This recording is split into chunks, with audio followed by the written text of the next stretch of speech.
watching the Florida Channel, a public service of the Florida Legislature, WFSU-TV, and Florida State University.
Please rise. Hear ye, hear ye, hear ye. The Supreme Court of Florida is now in session. All who have cause to plead, draw near, give attention, and you shall be heard. God save these United States, the great state of Florida, and this honorable court.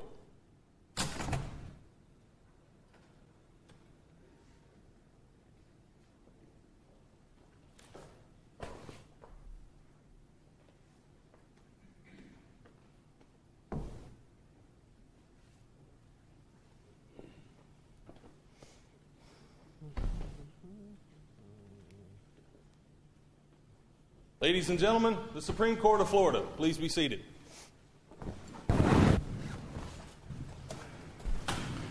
Welcome to the Florida Supreme Court. Our first case of the day is Conahan versus State of Florida. You may proceed. Good morning, Chief Justice Polston and members of the court.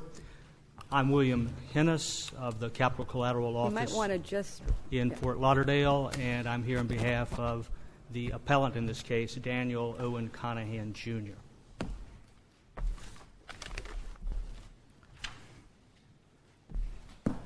There are a number of issues that we've briefed in the case, but I think to begin with, I'll say a few words about the materiality of Mrs. Montgomery's testimony in relation to the claims in the case. The question, I think, in part, is whether or not the trial strategy of Mr. Sullivan and Mr. Albrand, trial counsel in the case, was prejudiced by the testimony, the surprise testimony of Mrs. Montgomery at the guilt phase in the case. Are you, Mrs. Montgomery, as I understand your allegation, is that she has never at any point prior to trial said that her son had a friend or had met someone by the name of Daniel. Is that essentially what you're saying? That's certainly a part of what she testified to at trial, that she had never before been recorded as saying to anyone.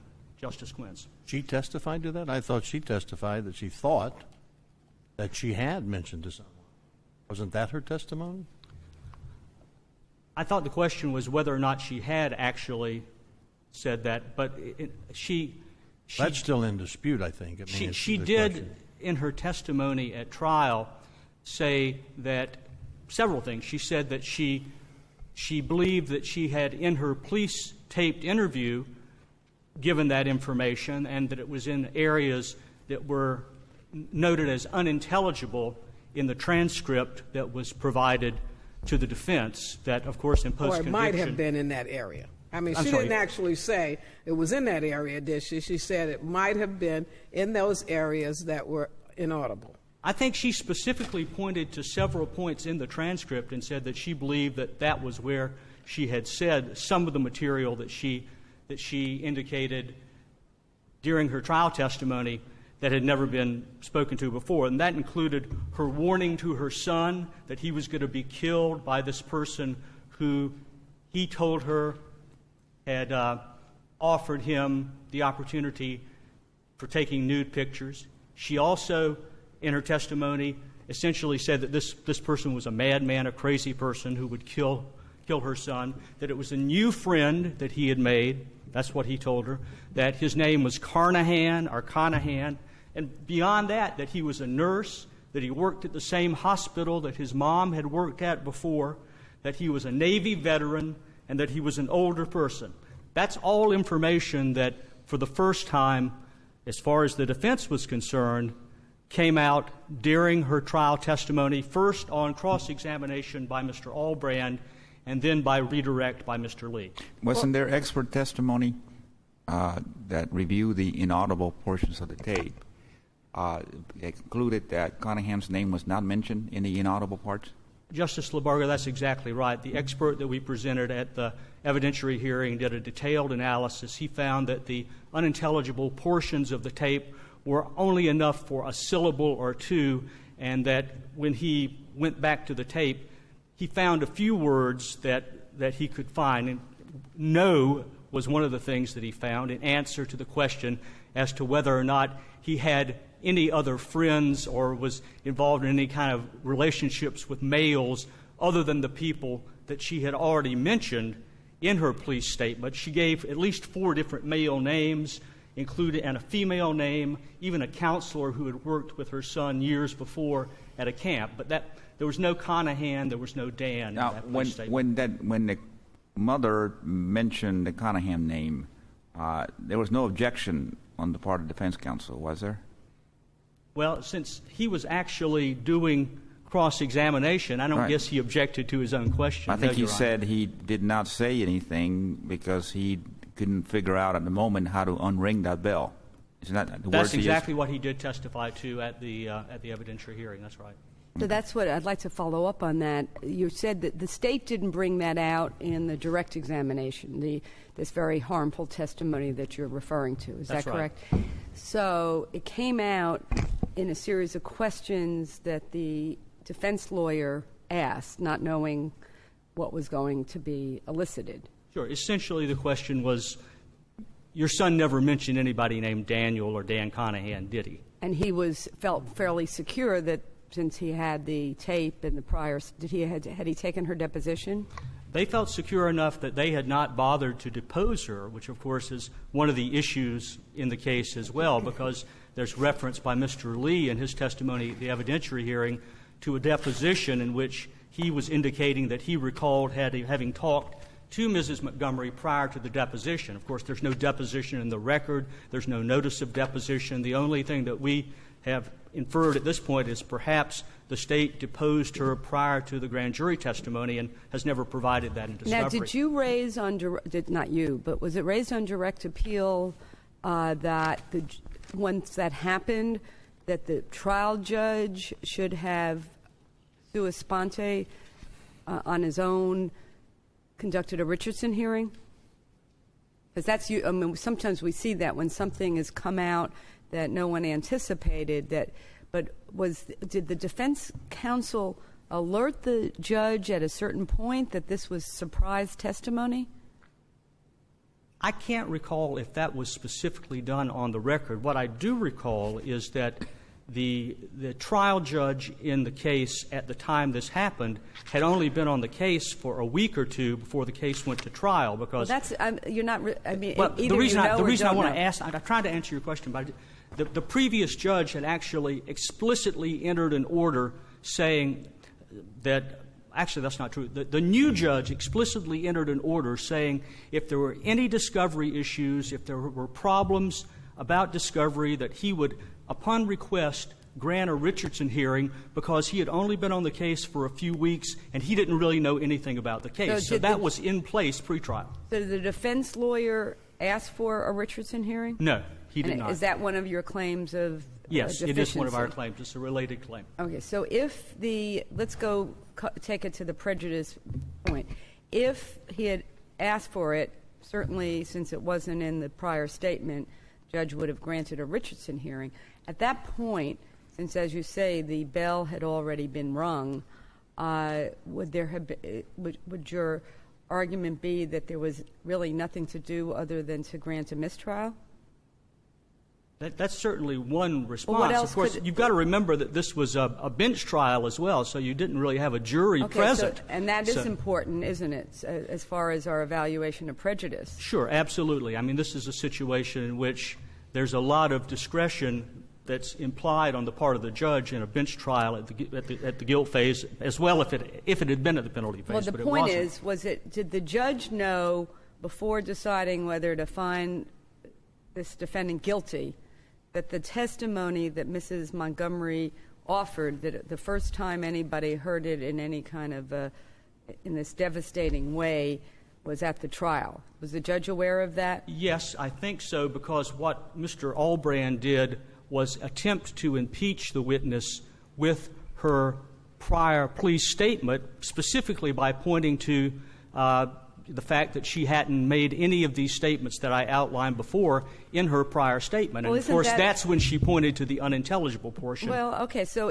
since we have a trial judge rather than a jury, what else could defense lawyer have done to show that this was pretty incredible, because this is the first time that she came up with this? You're saying it's devastating, but I forgot that this was a non-jury trial where we have a judge who has the sophistication and to realize that this is the first time it's being offered. I'm trying to sort of see then what should the defense lawyer have done, and then what should the judge have done?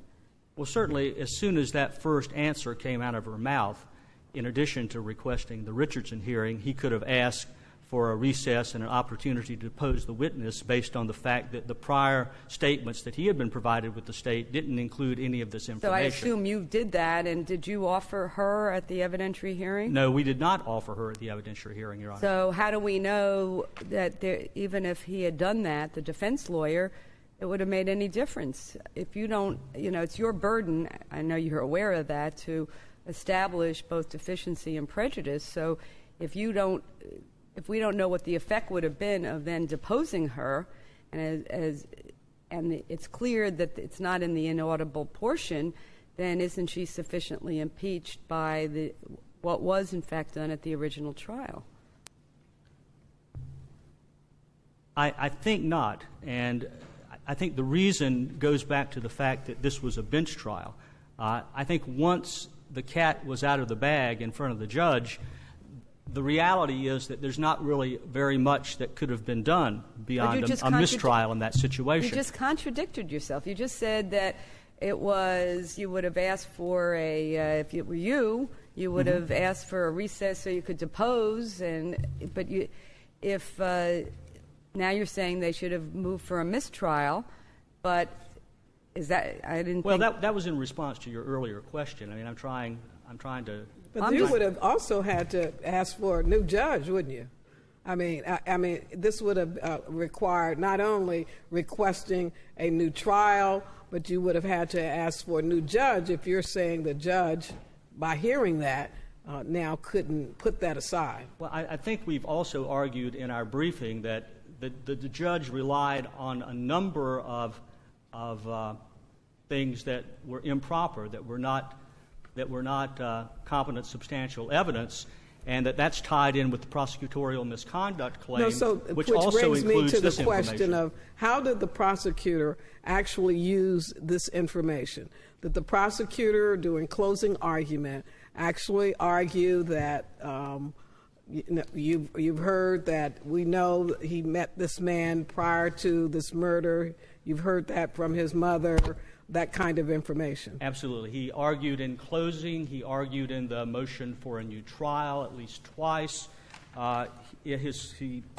He connected her testimony with the Williams Rule testimony and the testimony by Hal Linday and a number of other things, which is outlined in the briefing, which we argue is what allowed the judge to make the finding allowing the Williams Rule evidence in, that this testimony was actually the linchpin that connected everything else. For example... Let me ask you this, yes. though, before you get to the Williams Rule. Sure. Was there any other witness, any other kind of evidence that was presented that tied the defendant to the victim other than the mother's testimony that he had met him? The state's brief claims that the testimony of Mr. Whitaker, who owned the trailer in which Montgomery was living around the time of the murder, and a snitch witness who talked to Mr. Conahan in the county jail after he was arrested, Mr. Newman, also provided support for that. As we said in our briefs, I think in some detail, Mr. Whitaker gave 3 or 4 pretrial statements, all of which were impeached. By the time of his trial testimony, all he was willing to testify to at that point was that Daniel Conahan at some point came around looking for Mr. Montgomery. He backed off his prior testimony that Mr. Montgomery and Mr. Conahan had gone on beer runs together, that they had spent 45 minutes at his trailer, that he had come by numerous times.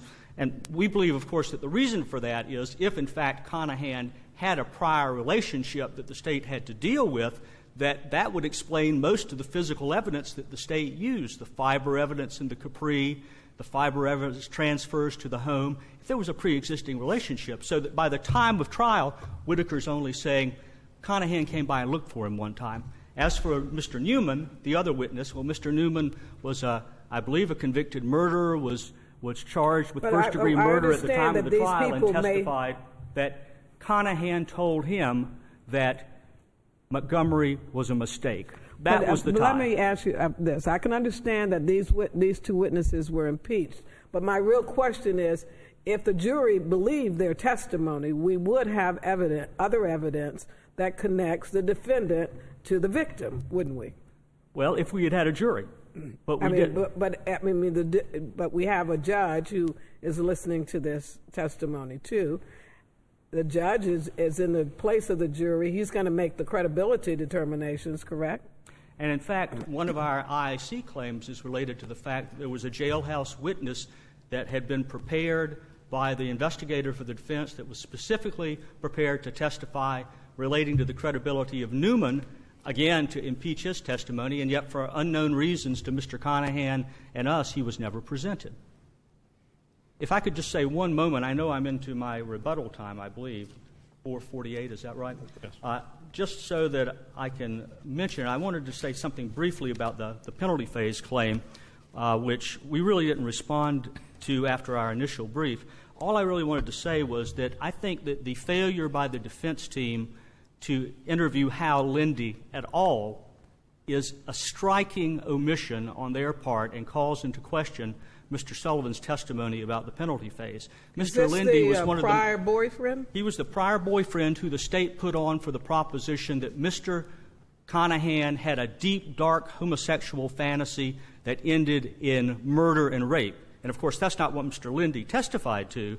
But, again, his testimony was crucial in getting the judge to bring in all the Williams Rule evidence. So I think for penalty phase purposes, you definitely should look at that in combination with the testimony from the mitigation specialists and the attorneys themselves and the documentation, because I truly think this is a case where the deficient performance was so extreme at the penalty phase that it equals prejudice. It's one of those rare cases in which that's the case. So I'll sit down now and use the rest of my time for rebuttal, if that's okay.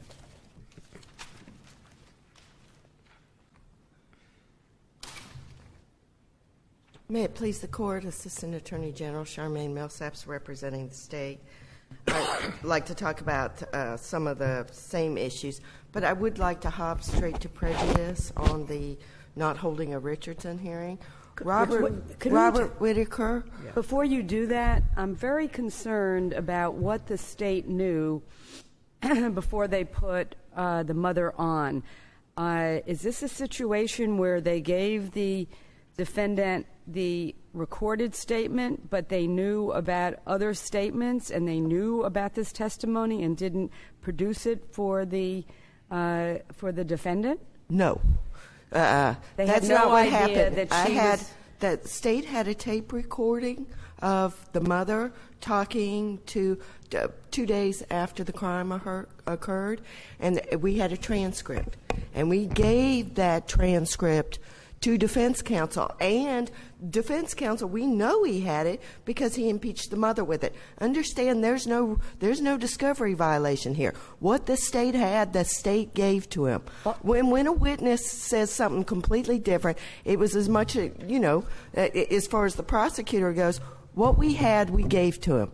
What the mother started testifying to was this, about, I was crying. It was 2 days after her son was murdered. And she said she was crying, and she pointed to where she thought, which defense counsel had in his hand. Understand, Richardson is discovery.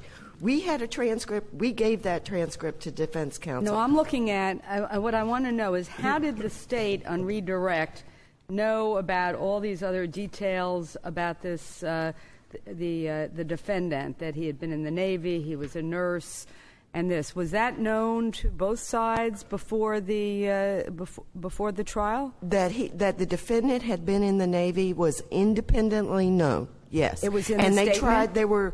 There was an assault in the Navy. So no, I'm asking you. Did they know? No, did Mrs. Montgomery not? Did they know Mrs. Montgomery was told by her son, the victim, that the person he had met, that now she's revealing as Conahan, was a nurse in the Navy? So how did, if they didn't know that? I know. We got the defendant's records, Navy records, independent source.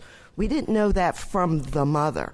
So understand? Then why did you cross-examine? Why did they know enough to cross-examine her about it? Well, how would they know she knew about it unless they knew that she knew about it? Am I missing The question something? is really, if the prosecutor asked the mother about him being in the Navy, how did they know she knew that? Okay, but the prosecutor didn't ask. Understand, this all happened on cross. Defense counsel asked this. And then he says statements like, in for a penny, in for a pound. Okay? So it's this, understand what we put the mother on and what happened on the direct. Okay, let me make sure I have the part I'm concerned about. On redirect, the state proceeded to elicit additional information that her son had told her the man was older, lived in Punta Gorda Isles, was a nurse, and had been in the Navy. That's not redirect, Your Honor. That's cross. Defense counsel's bringing that out about the Navy and the living in Punta Gorda. Okay? I'm redirect. I remember telling him, oh, you're right, Your Honor, it's redirect exam. I remember telling him his new friend lived in Punta Gorda, him telling me, and that he'd been in the Navy, and that he was a nurse who worked at the medical center. Now, what I'm asking you, I think it's a very simple question. How, if this was all a surprise to the state, did the state know that that her son had told her all this additional information that was not in her recorded statement? The prosecutor asked, and that's what the mother said. Now, we knew from an independent What was source. the question that the prosecutor asked? Mrs. West, this conversation that you had with your son that you were just asked about, meaning And by that defense is counsel. the conversation that she had talked about in the direct. In the cross. And I'm sorry, in the cross. Understand what we did in the direct. We, the state, put the mother on for one reason and one reason only, and never got near any of what we're talking about. We wanted to prove he was slight and fair-haired because that description, his physical description, what was the question? matched the Williams rule victim. Then on cross, everything we're talking about happened, and then on redirect, prosecutor, in the first question out of his mouth, asked, Mrs. West, this conversation that you had with your son that you were just talking about at trial testimony, where he mentioned the name Conahan, and you thought at first he said Conahan, did he give you any information about this individual, Conahan, as to where he worked or his background or anything like that? Okay? So, prosecutor, I don't think you could say that he knew all this. Did he testify at the post-conviction hearing? The prosecutor Lee testified. Did he say he did not? So then did he testify under oath that he did not know this? It was just one of these things that every trial lawyer knows not to ask, which is you don't ask a question that you don't know the answer to. He said he just decided to ask these questions because now he was getting into an area that he had no idea about. Okay, but which one are you talking about? That describes more defense counsel than... Well, that's why the defense counsel, that's a pretty... They called the prosecutor, we called the prosecutor at the evidentiary hearing. The prosecutor tried to explain this all in detail, and they kept cutting him off. And the prosecutor was called at the very end. They did not ask the prosecutor, what did you know when about the mother? Okay, and when the prosecutor tried to explain all of this, we're not asking you about that. This is a very serious, from my point of view, this is very serious. I want to know, did the prosecutor, it's also the state's obligation to seek justice, did the prosecutor testify under oath that he did not know about these statements, these additional statements, until Mrs. Montgomery got on the stand and testified to that on cross-examination? As I understand, Your Honor, it was not fully explored, so I'm not going to be able to fully answer your question. It was an obligation that they had if they're saying Richardson. The prosecutor... No, I'm talking about Brady and Giglio. I'm not talking about Richardson. There's a Brady claim here that's yes, raised. There's a Giglio claim. Did the state, you're saying as an officer of this court here, that the state did not know until cross-examination that Mrs. Montgomery had this additional, somewhat devastating information about the relationship between the defendant and her son. And I'm telling you, it wasn't fully explored. What the prosecutor did say is this at the evidentiary hearing. At a depot, not the mother's necessarily, but at a depot where he was talking to the mother, she had told him some of this at a depot. I thought there was no deposition of the mother. There was no deposition of the mother. But they didn't fully explore this. I'm not going to be... They have the burden on Giglio. They never asked him, did you know this? Did you? So I guess your answer they never is you proved do it not was know law. as you are here today whether the state knew this before or not, and then therefore it's a failure now of Mr. Hennis for not exploring it, as opposed to the state being forthright as to whether you knew it or didn't know it. Yes, and the prosecutor tried to be forthright, and they cut him off at the evidentiary hearing. So this Giglio claim is... Let me ask you this. The prosecutor did not say during the course of the evidentiary hearing that there were other times that they talked with Mrs. Montgomery, and that some of this information came out during these other oral discussions with her, and that they were not asked about oral discussions. That didn't come out at the evidentiary hearing? The prosecutor at the end, he talks about at a depot, not necessarily the mother's depot, at a depot, probably somebody else's depot is the implication. He's talking to the mother, okay? And the mother says some of this. He's talking to the mother at someone else's depot. Well, she's present at the depot. I think it's the daughter's depot, Your Honor. It makes more sense. But none of this is on the record, Your Honor. I mean, I think it was more likely Carla's depot, the sister, her daughter. This is the mother of the victim, but that's not on the record. I don't know whose depot it is. What the prosecutor says, and he's trying to explain all this, and they won't let him. What did he say she told him at that depot? What was the content, the substance of it?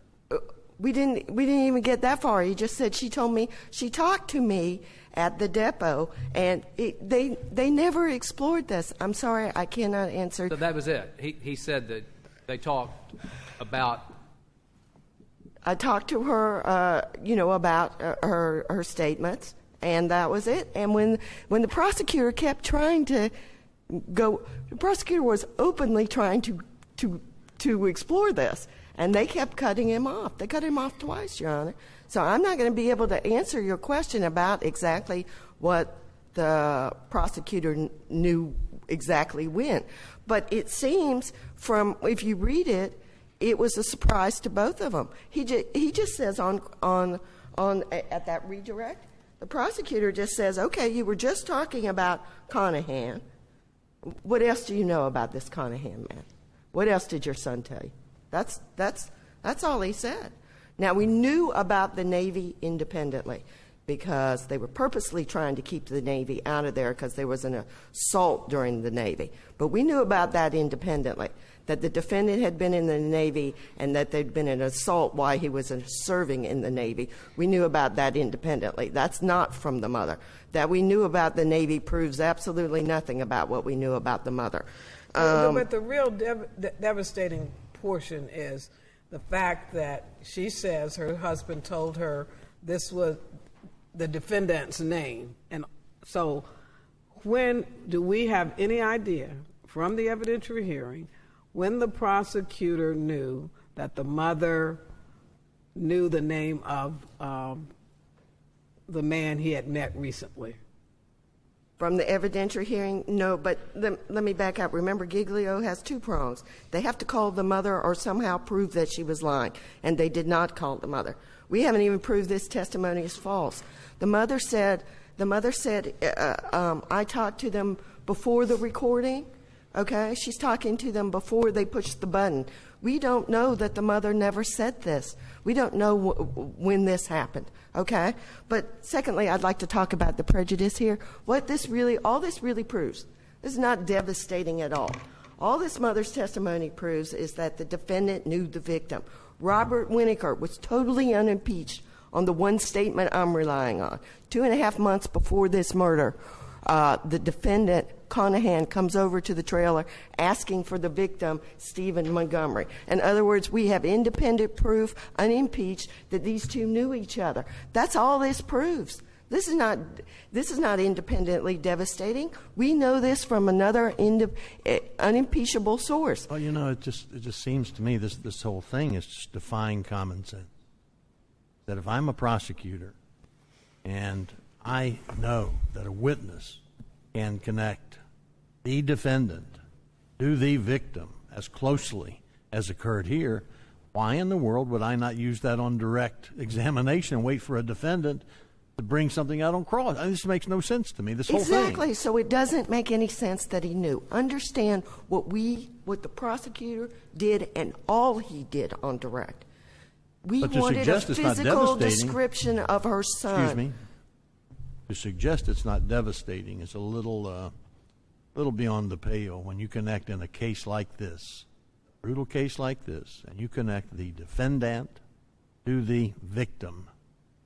And we have another witness. And with all this other stuff. And we have another witness that does that. His roommate does that too. His roommate says the defendant came over 2.5 months before this murder asking for this victim. We have another independent source, the victim's own roommate. Unimpeached. The stuff he's talking about impeached, that part's unimpeached. We have another witness, and that's who we relied on to connect them. That's how we were relying on them. We weren't relying on the mother for this. We never asked her any of this. We wanted the mother to describe him physically because he physically matched are a very important Williams rule victim. It's the Williams rule that's devastating here. It's Stanley Burden that's devastating, who describes what this court on the direct appeal said was a unique crime. We had a true signature crime, and we had the victim of the other attack, Stanley Burden, who lived. That's what's devastating here, and this mom does absolutely nothing to that. Okay? They're trying to make it, somehow attacks the Williams rule. That's not what the trial court found, that the Williams rule attack, and this court agreed with that on the direct appeal, was that the attack on Stanley Burden was not only unique, being tied to a tree, taken to a remote area, photographs taken of him. That's exactly what the state's theory happened to this victim. And the mother has nothing to do with that. This is all on cross, and all the mother does on cross is prove that these two knew each other, and we have another independent witness that does that. The devastating evidence here is the Williams rule victim. Was there a jailhouse snitch here? Yeah, his name's Newman. What did he say about the defendant's knowledge of the victim? They shared a cellmate for a few months. And Newman said that at first Conahan said he didn't know the victim, and then he admitted that he did, and he said Montgomery was a mistake. And was that portion impeached or not used or what? No, it was used, and Newman was presented, and it was impeached in the sense that he was a convicted felon. Newman was a convicted felon. But I'm not even relying on that. I'm relying on a roommate who was not impeached regarding 2 months before this crime that they knew each other. Conahan came over to the trailer that either at the time or right around that they shared, and asked for Stephen Montgomery, the victim in this case. The devastating evidence here is not even that they know each other. I was under the impression that the mother of the victim did more than just identify a name. Am I incorrect in that? Okay. No, Your Honor, she testified as to almost the modus operandi that's involved here, didn't she? Did she talk about photos and money? She did talk about photos and money. She sort of painted the picture of the crime. He told me that someone had offered him $200 to pose for nude pictures. He didn't tell me who. He refused to tell me who. I told him to stay away from that person, that he would sexually abuse him or even kill him. At that point, the defendant screams, "You're a liar." But yes, but he didn't. She did not say who it was. And I think the statement just beyond me. This defies common sense that she would have not told law enforcement her son has been killed. They find his body, and that this is not something that would have been discussed with law enforcement. This whole thing is like a fairy tale. Okay, but Your Honor, if you're going, you need to call the mother at the evidentiary hearing. You need to let the prosecutor explain what he knew when. If you're going to prove a Giglio claim, you need to prove a Giglio claim. I mean, you may be right that's where all the holes in this case are. Yes. Is the failure during the post-conviction to fully develop all of what happened. I mean, because I'm sorry. You don't lose common sense once you go into a courtroom.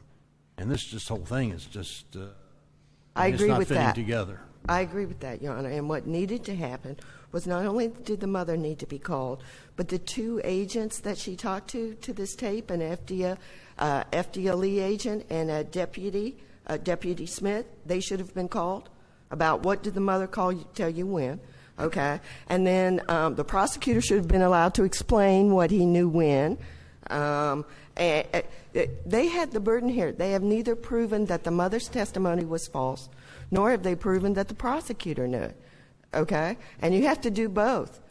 And then I don't think there's any prejudice anyway, because what this mother's testimony on cross, the state didn't even ask her any of these questions that we're now litigating and arguing on appeal. We asked her, what does your son look like?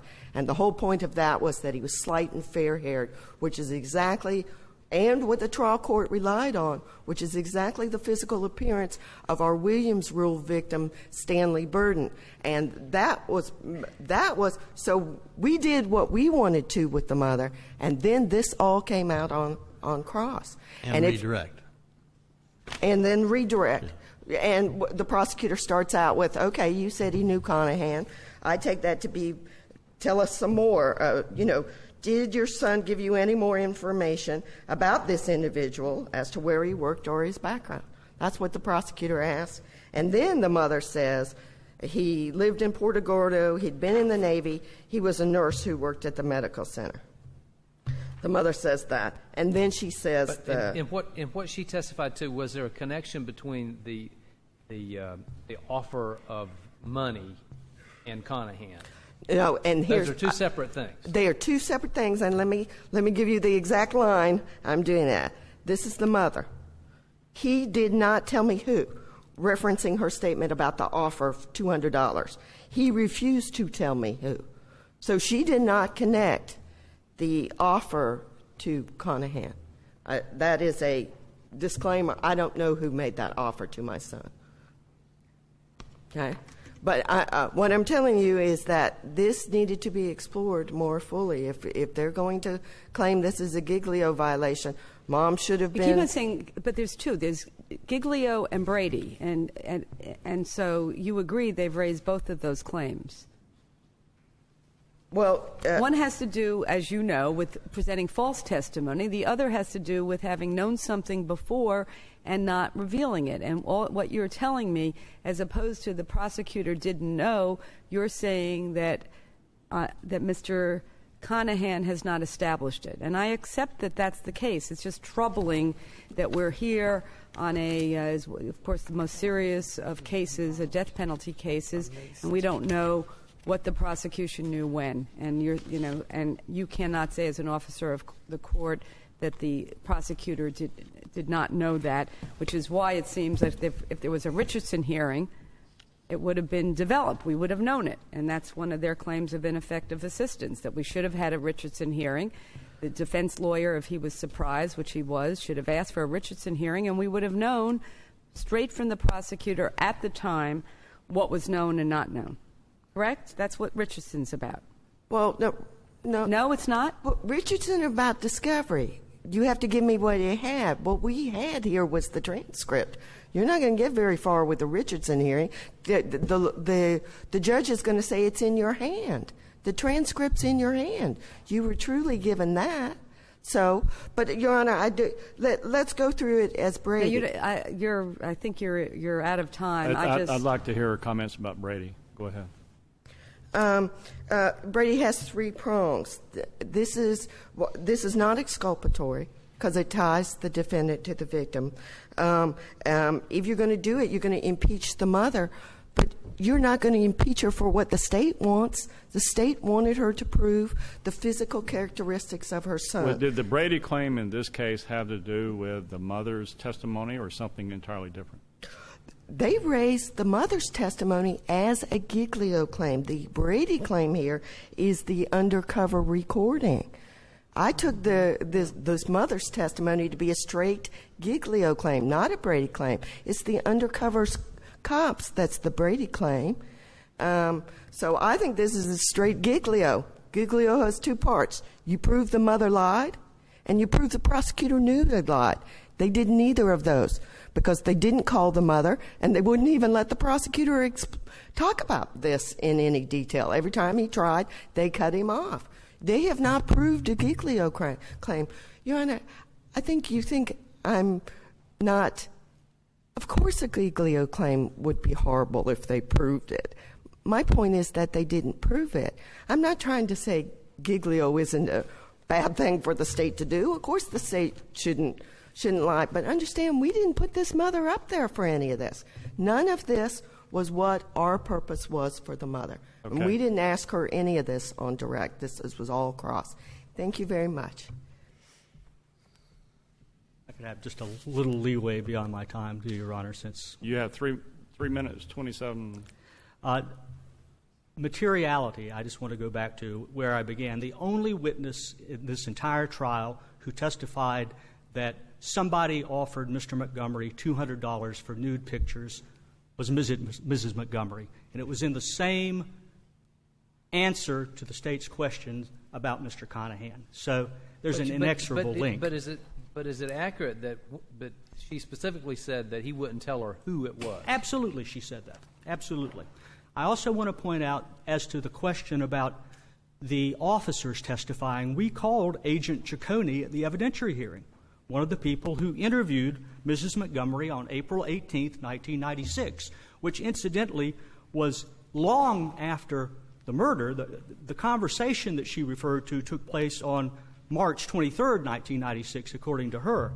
And the eventual identification of Mr. Conahan as a suspect was over a month later, and it was related to what they call in the case report the Belle Glade incident, which has to do with a completely different witness. But as to Mr. Lee's testimony, the record will speak for itself. Go look at it. Mr. Lee specifically says that he knew the information that Mrs. Montgomery testified about at trial prior to her testimony. Who was he? And he says it was at the deposition.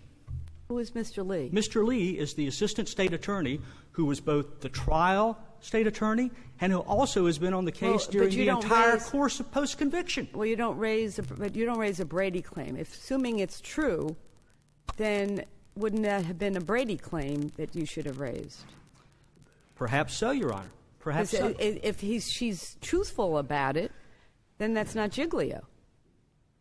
If she's truthful about it. If what she said is in fact true, Giglio prevents the state from putting on false testimony. Brady, I'm sure you know this better than I do, requires the state to turn over something that is exculpatory. And the basis for our Giglio claim, of course, is the transcript in which she says none of what she said later. Now, as far as what she specifically told, she told the police, so that would seem to show that it was truthful. It just wasn't revealed to the defense, apparently. Maybe I should get back to it. We called Agent Ciccone, and Agent Ciccone testified he was present at the taping of the conversation. He testified anything that she would have said during the interview, during the pre-interview, any of the time he spent with her, he would have put in his notes. He reviewed his notes. He had them at the evidentiary hearing. He said if there had been a name, Dan Conahan, or anybody else other than the names that were in the transcript, they would have been in his notes, and he would have done a report about it. So we did exactly that. I'm getting a little confused here because you're talking about two different police officers. One who says that he would have put all of this in his notes if she had told him. Right. Yet you now saying another police officer that in fact say that she said that. Well, I'm saying that Mr. Lee, who was the prosecutor, testified at the evidentiary hearing that he knew the information that she testified to at trial. And the reason that he didn't reveal that to the defense was that he had no obligation to, because it wasn't written down. That's what he testified to. And in fact, he was on the case from the first day we filed a state post-conviction motion. So is that a Brady claim? If the fact that he knew and didn't turn it over to the defense because it wasn't in any written form, is that a Brady violation? If he's a state agent as the prosecutor, then it's a Brady violation. So why wasn't that raised as a Brady violation as opposed to, it seems to me the only Brady violation that's in this case has to do with a recording by an undercover police officer on May 29th. Is that correct? That's the missing tape recording, yes. But that has nothing to do with this issue of when and where Mrs. Montgomery told the state about the defendant, correct? No, there's no direct relationship other than regarding the Williams rule evidence. All I'm asking you is there or is there not a Brady violation based on the fact that the prosecutor had information that was not turned over to the defense?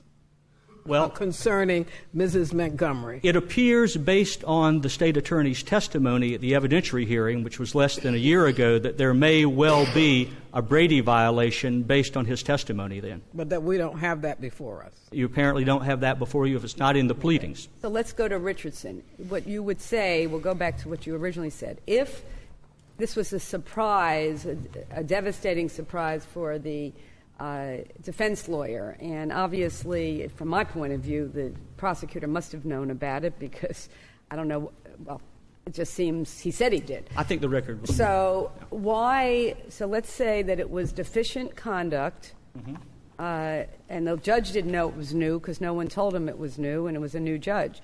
So let's assume it was deficient conduct not to have requested a Richardson hearing. Then you still have to prove prejudice from not having requested a Richardson hearing.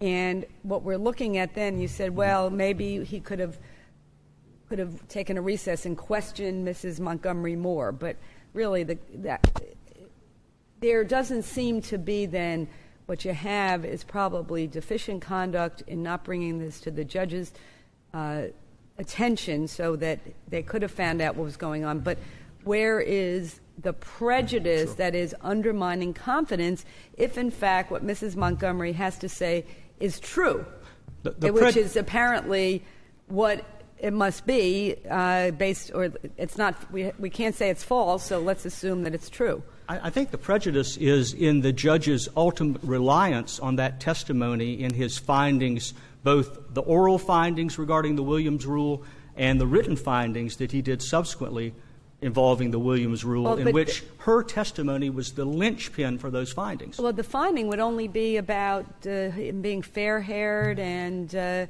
I thought that was. But anyway, you're way beyond. I think this is a. I think if you look at his order on Williams Rule evidence, which is 16th of August, 1999, and consider that in the context of the question you just asked me about prejudice, and think about that in the context of Mr. Conahan being portrayed as a serial murderer when he wasn't even convicted of sexual battery in this case, based on the evidence, where the medical examiner, Dr. Amani, said that there wasn't any evidence of sexual battery to the victim, and yet the States said the opposite all the way through the case. And to get back to Mr. Lee, the prosecutor, just remember that the State, in its responses to our post-conviction motions all the way through this case, had the opportunity to provide in response to our claims, Brady and Giglio, regarding Mrs. Montgomery's statements, the opportunity to come forward with what Mr. Lee, who was also the post-conviction prosecutor, knew. It's only when we call him at the evidentiary hearing for purposes of clarifying this that he comes up with this testimony that he's the source, not, as they've been saying through all the pleadings, that it's unidentified police officers. If you could sum up. To sum up, I think that the Williams Rule stuff in this case is really the story of the case. It really was a mini-trial. It really was a situation like Duroseau, in which the judge never found clear and convincing evidence of the Williams Rule. Look at his oral order, look at his written order, and the whole idea was that the State portrayed him as a serial killer that they just didn't quite have enough evidence for. They didn't have any DNA evidence except DNA evidence that exculpated Mr. Conahan, so there was no DNA evidence put on this case. So the State relied on the Williams Rule. They relied on false evidence. They relied on witnesses that recanted up until the time of trial, so that they're only doing identifications, like hundreds of people in the county area who knew Mr. Conahan could have come in and testified, oh, yeah, I knew him. And they're relying on Whitaker's testimony essentially to support the fact that Conahan had some contact with Mr. Montgomery, and yet backing off from what that might mean for their fiber evidence and for their paint chip evidence. And that's why they presented the evidence the way they did. Thank you for that additional time. I appreciate it, Your Honor. Thank you. The next case we'll call is Franks versus Bowers.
Counsel for petitioner, ready to begin?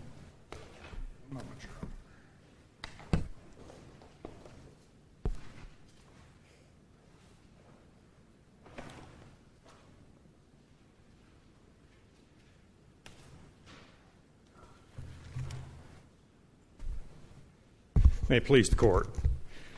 I'm Tom Edwards of Edwards and Raggets, and I'm here representing the Franks family. This case comes to you as an arbitration case where both parties agree that de novo review is appropriate. In the week that you issued the jurisdictional order in this case, you also issued the Gessa and Schatz opinions that we believe control this case. Let me briefly explain to you how we got here and talk to you about the arbitration agreement at issue. Mr. Franks went to the North Florida surgeons for care and treatment after finding a lump in his groin. He didn't know whether it was cancer, whether it was a hernia that could incarcerate and kill him. When he sought his medical care, and let me preface this, we asked for an evidentiary hearing. It was denied, so there's no evidence as to what took place when these documents were executed. I'm not sure I understand. You asked for an evidentiary hearing in the trial court? Yes, ma'am. And the evidentiary hearing was denied for what reason? There's no reason given. It was simply denied. Did you raise that as a separate issue on appeal to the First District? It's been raised throughout. That's error. I mean, we don't know whether he knew what he was signing or didn't know anything about that he knew he was giving up rights that he'd have under the medical malpractice statute. Yes, ma'am, and that is Did you not know? That is the second issue that we are presenting. The first issue is we don't even need an evidentiary hearing because for public policy reasons, this arbitration agreement is invalid. What issue is that in front of us? The issue that there is that the trial court erred in not granting an evidentiary hearing on the circumstances of signing the arbitration agreement? We raised that in the brief and in the relief. We saw it in the brief. In the conclusion, we specifically asked for it to be remanded to address those issues. But what issue is it a part of? It's not delineated as a separate issue, so is it a part of one of the other? Is it a part of the public policy issue or the unconscionable issue? What? Yes, ma'am. We addressed the way in which this got executed as a part of both of those issues. What page is that in your brief? Judge, Justice, I will find the page in the brief and address it when I get back up. At the time this agreement was executed, the second and let me say this: the agreement is a 4-page agreement. The best copy you will find of this agreement is in the defendant's appendix, the appellee's appendix. And the copies we had are multi-generational copies. It's a 4-page agreement. In the middle 2 pages deal with arbitration. There's a caption that says arbitration. The second paragraph essentially tells this patient, if you're not going to sign this agreement, you can go find other doctors. But the title of it is North Florida Surgeons Financial Agreement? Yes, ma'am. And then on the second page, there's a subcaption right here that says arbitration. That same caption is here on the third page. You're probably not going to be able to read it in the one you've got there. It's in a darker portion? Yes, ma'am. Oh, okay. Yeah. It's right here. The second paragraph tells the patient that there are other physicians they can go see if they're not agreeable to this. It then discusses only Florida law. It does not adopt the federal law. It indicates that the patient must comply with Chapter 766. It does not indicate an obligation of the doctor to participate or comply with the pre-suit process. It indicates that the patient must. It then goes on to talk about the right to jury trial and then addresses the limitation of damages and states that the patient is going to get damages under Florida Statute 766.207. If you could just, on that particular issue, as I understand it, on Chapter 766, which is the malpractice statute, there is a provision for arbitration if one party or the other requests it. If the doctor agrees to arbitration, and then the doctor has to admit liability. Correct. And there is a limit on non-economic damages of what? The $250,000 limit, which is the same limit they address in this agreement. I mean, so the only difference, or is there another difference between what is agreed to here and what is under Chapter 766? Is that they didn't admit liability? They did not admit liability here. That's correct. The only difference? That is not the only difference. There are multiple other differences. Well, give me the highlights. The highlights include the fact that they have to agree to be joint and severally liable. So if you go to the med-mal arbitration, you're not at risk for having inconsistent results with other defendants. And in this case, there were other defendants. So this agreement does not subject them to joint and several liability, whereas the medical malpractice statute they cite in here would have. It provides for sanctions if they don't pay the judgment quickly, including an 18% interest rate if they go up on appeal. It provides for an expedited process. It provides for a number of other things that are actually outlined in a great deal of detail in the St. Mary's and in the Acharte case. One place you can find the other issues is at page 970 of the St. Mary's case, where it lays out the 5 things the court views as the benefits to the plaintiff, virtually all of which were taken away by this agreement. And the plaintiff was not told that. There's no way a plaintiff, a layperson, could ever understand when they're being told you're getting these statutory damages. There's no way they could understand that there's this complex scheme with all these... Well, they're not getting any... I mean, basically, they're not getting anything. Correct. But they're getting less than what the Florida legislature deemed to be appropriate for a victim of medical malpractice. And they are not... they're not What are told, they getting in exchange? They're not told that in any way, shape, or form. This agreement did exactly what is discussed in GESA.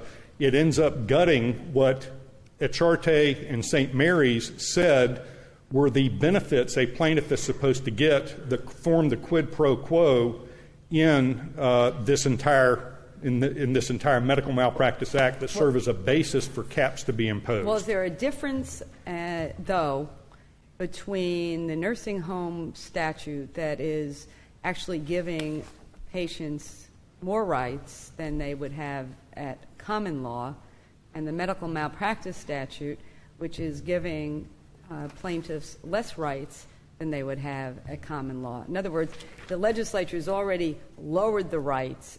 Is there then a where's the public policy argument to say, well, doctors, because the legislature intended to lessen the rights, that doctors can continue by contract to lessen them even more and it not be void against public policy?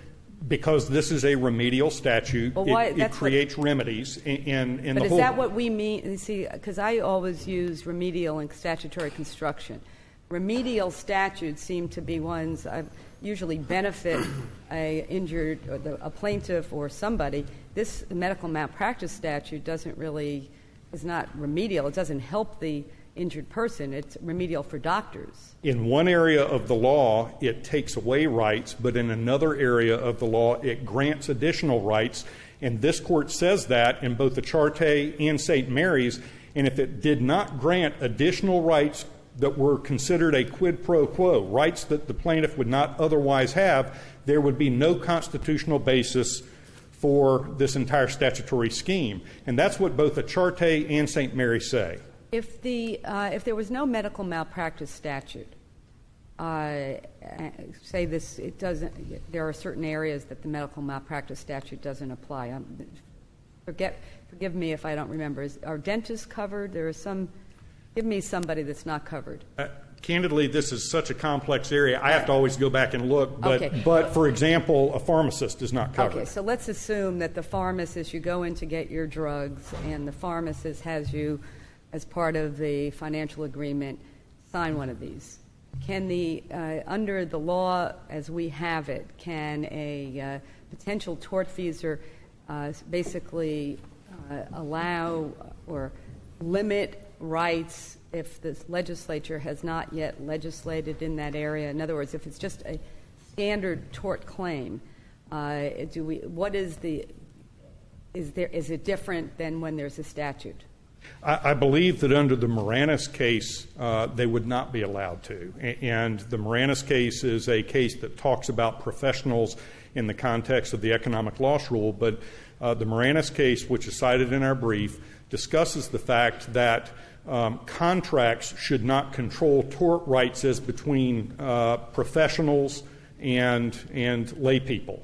And that is consistent with the holdings of many other states because they are providing necessary services. And in the Schatz case, in the slip opinion, I believe starting at page 19 through 23, this court adopted language from the Steele opinion written by Judge Altenburn. And it talks about how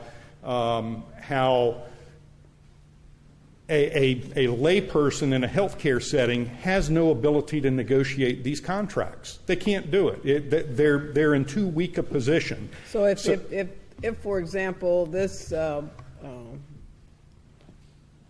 patient had struck through any of these provisions, could the patient do that? There's no evidence. Assuming that we would, and we should, read these kinds of things that are put in front of us, and if I had decided that I didn't particularly like the patient understands about constitutional rights, or I didn't like the provision that talks about this being arbitrated, could I strike through that provision? There's no evidence on that issue as to how that would have been dealt with, but what the second paragraph says is you're not required to use this practice and you can go select another physician. So doesn't that, in terms of unconscionability, doesn't that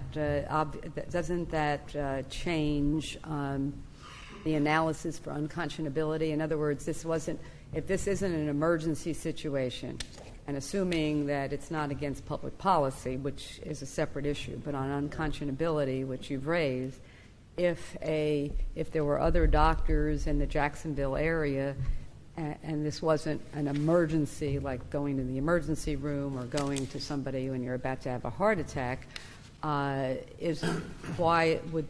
can you say it is unconscionable if they're telling them they can go someplace else? That is a part of what needed to be dealt with and was not. The whole issue that needed to be developed at the evidentiary hearing that you requested. Yes, ma'am. If you could also, when you find that aspect in your initial brief, if you could find where you raised unconscionability, I would appreciate that too. Yes, sir. The public policy issues that are raised go to both the St. Mary's case and the Acharte case. And when you look at the St. Mary's case, they analyze this exact statutory scheme that we're dealing with. They actually analyze 766.207, which is cited in this arbitration agreement.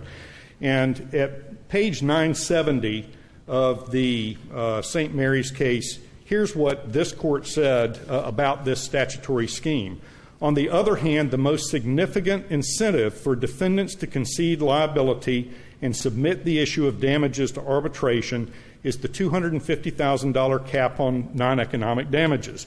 The cap that they took for themselves without giving any of the other rights back to the plaintiff, the rights that are set out in what is termed by this court a complex legislative scheme, in which this court also says in the Acharte case is both unambiguous and unclear.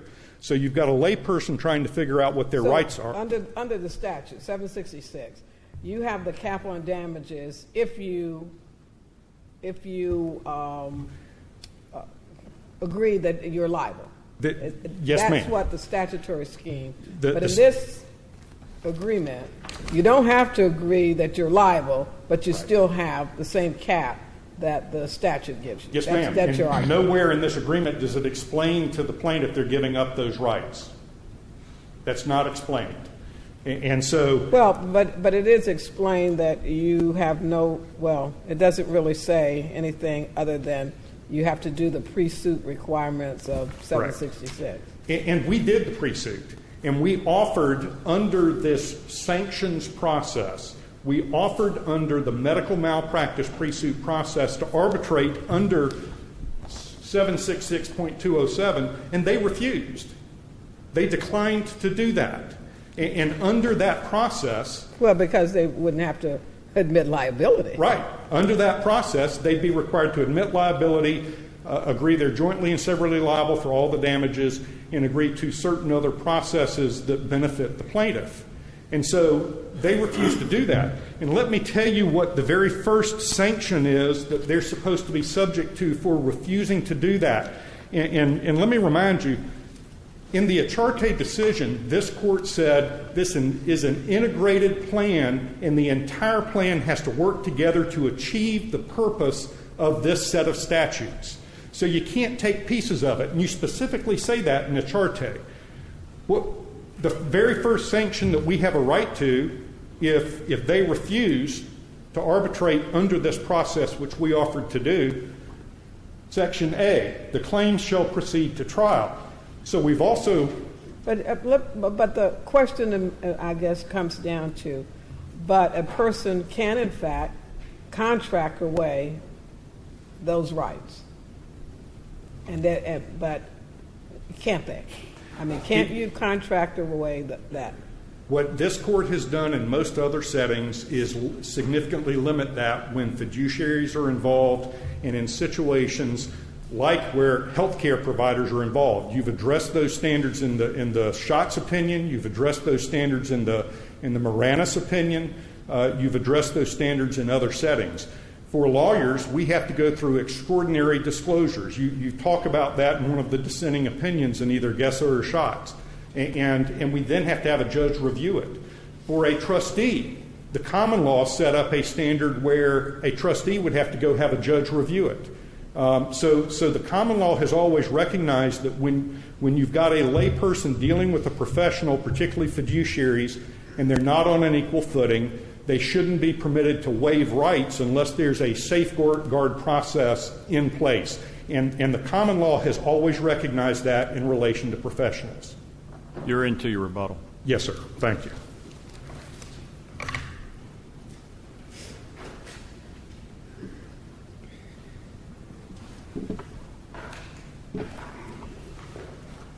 Good morning.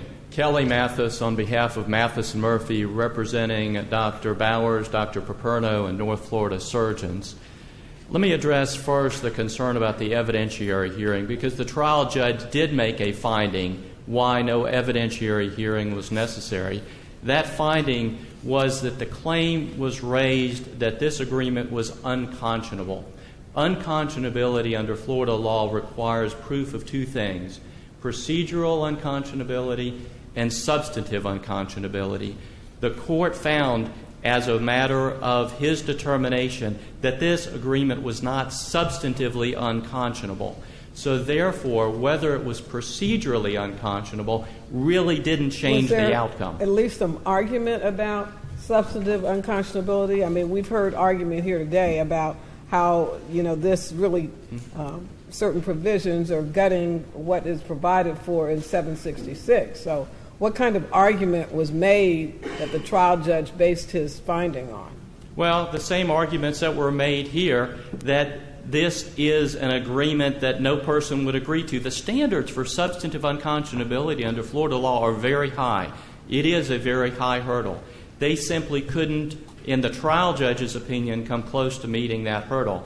That was an issue also raised in the First District Court of Appeal below. They also affirmed no substantive unconscionability. So what you're saying with substantive unconscionability as opposed to procedural is that we can make, in this kind of situation, we can look at the agreement and make, like, for example, if this had awarded, said that the economic damages were limited to $50,000 and the non-economic damages limited to $5,000. I mean, would there be a point at which it could become unconscionable, or in your view, that is up to the doctors or hospitals to limit rights to any level? It would never be substantively unconscionable. Absolutely, there is a point where it would become substantively unconscionability. Our position is it's not there in this case. On the unconscionability. On the substantive unconscionability. My concern, or I guess my question is, in the First District opinion, it says that the arbitration clause, as applied in this instance, affords meaningful relief and is consistent with the legislative purpose and public policy which led to the enactment. Now, I guess what I'm having trouble with is it seems like it is absolutely and completely altering one of the pole stars of the medical malpractice statute, which is the agreement to arbitrate if the parties agree that there's admit liability, et cetera, et cetera. So I'm having trouble understanding how something that eviscerates essentially that part and is at odds can be considered meaningful. So and I don't know where that standard comes from. So if you can help, because I'm assuming that that's your point, is that this agreement is pretty good compared to something else that might only allow for $10,000 in damages. So, but I don't know, where does the meaningful relief come from when the agreement is at odds with the very essence of the medical malpractice statute? Your Honor, because there is a variance, and we see it as a slight variance of the terms, we simply don't have to admit liability is the main difference. But isn't what we all, those of us that used to do some of this work, know that medical malpractice cases are some of the most costly, most difficult. The hardest thing and the most hardest fought issue that requires the cost to go skyrocket is liability. That's where you need your experts. That's where I mean, the damages usually would be the simple part. So how do you see that as slight? I mean, that's the huge part, admitting liability. That's why you get to arbitrate under the Chapter 766. So I just don't jump over that. Isn't that the big deal, admitting liability, not slight?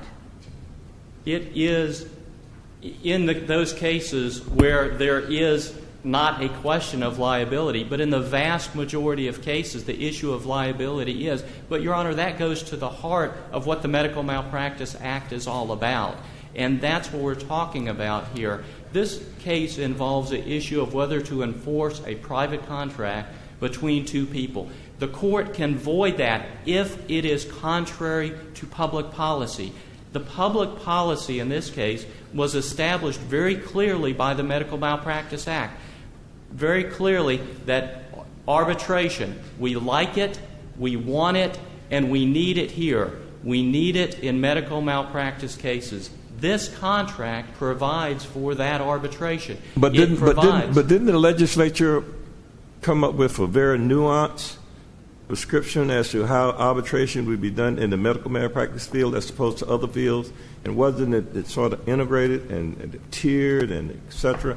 I mean, how is it that that's not against public policy to eviscerate everything that the legislature set out as public policy?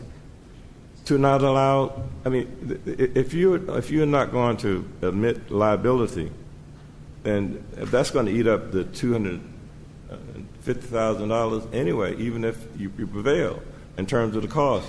The attorney fees, I mean, they set out the scheme.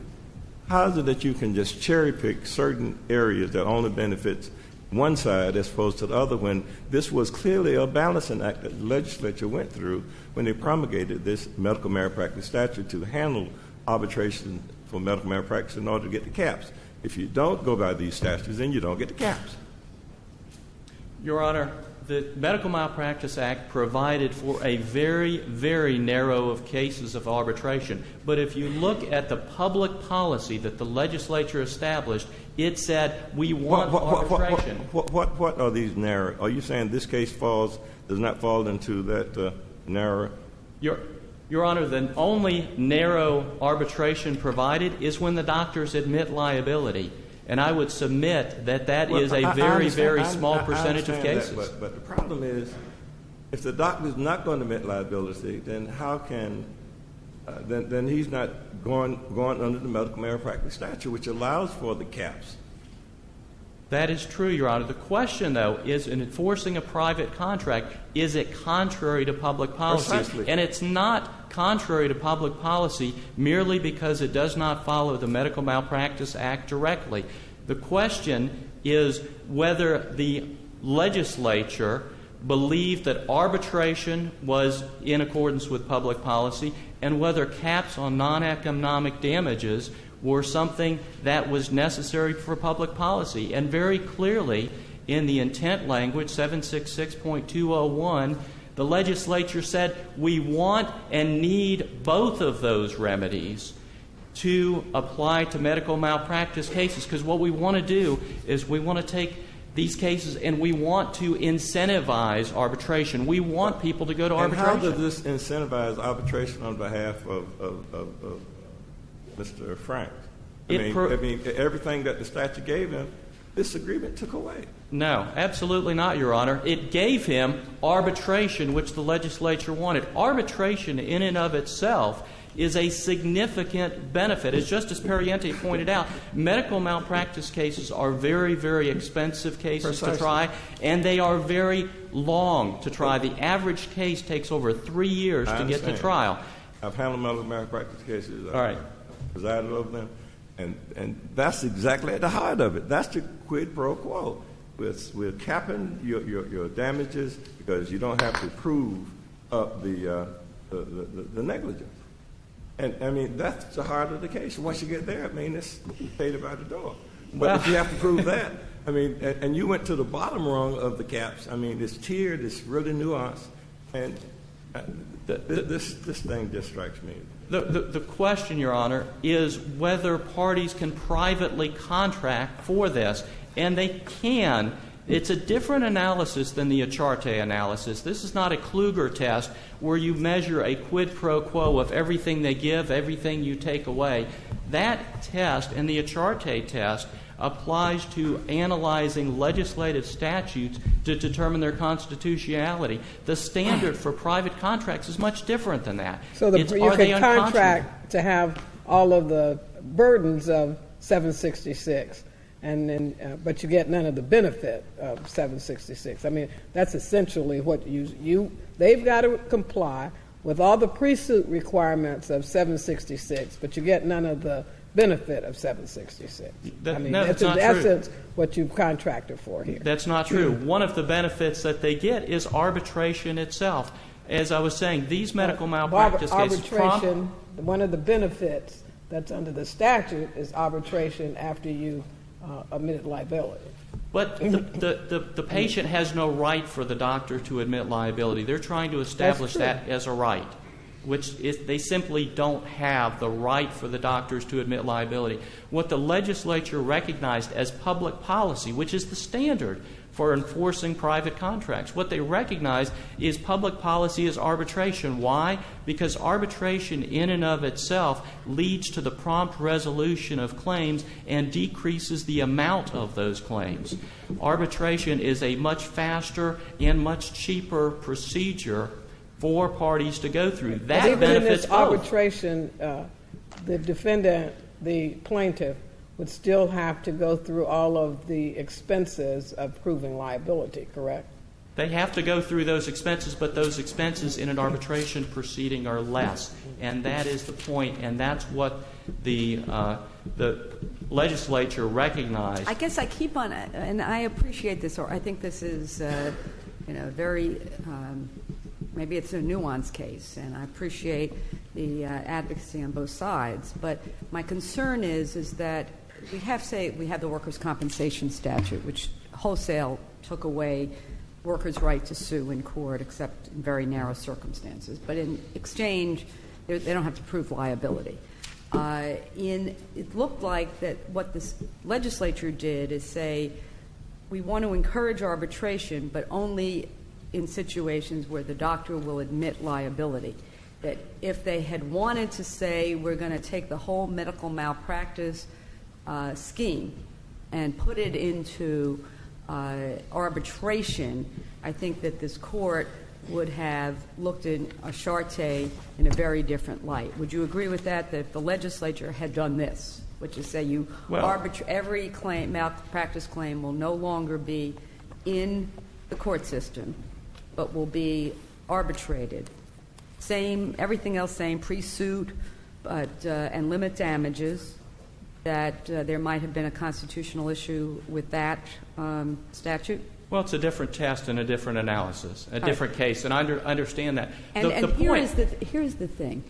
This I haven't. I guess we all sign lots of agreements that when we're going in to see a doctor, and this issue really affects millions of Floridians that go to see doctors all the time and are signing. I don't know, Mr. Franks wasn't that old. He was in his 60s. It's pretty young. That changes as we get older. Yes, exactly.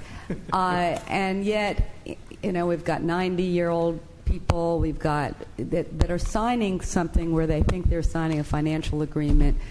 And now what we're saying is really that the doctors and hospitals are free to limit rights granted in a restricted way by the legislature, but the doctors in hospitals and emergency rooms are free to lower those rights even further, and that's in accordance with the public policy of the state. That's where I'm having a hard time. And today it's $250. Tomorrow it might be $200.